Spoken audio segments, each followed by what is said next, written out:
if you take a large group of genetically identical twins separated at birth, scientists love these people, you find that about half of each person's happiness is due to their genes.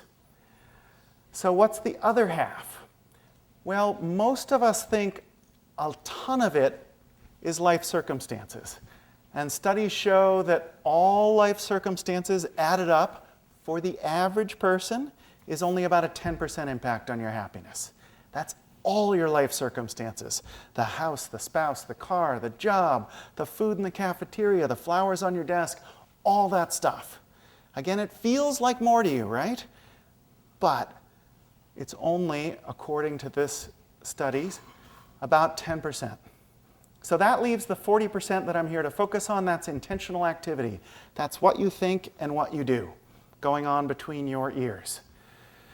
Now, for those who are born unhappy and discouraged by this genetic factor, I offer you the blue line of hope at the top of the pie chart.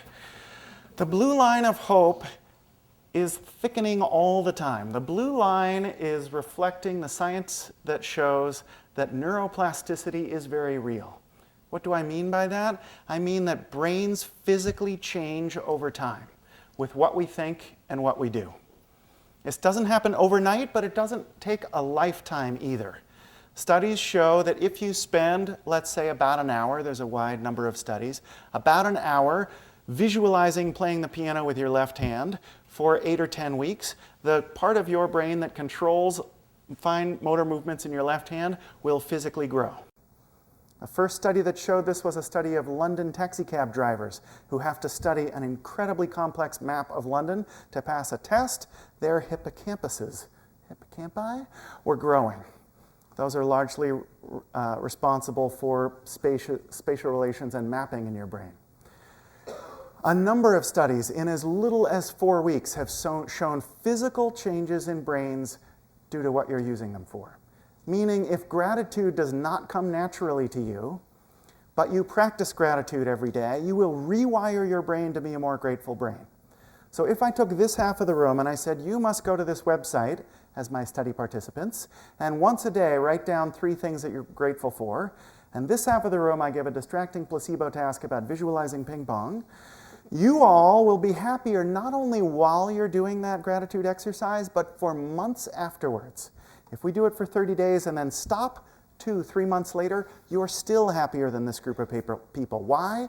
Because you've rewired your brain to be a more grateful brain. Which means that's just the way I am is not true.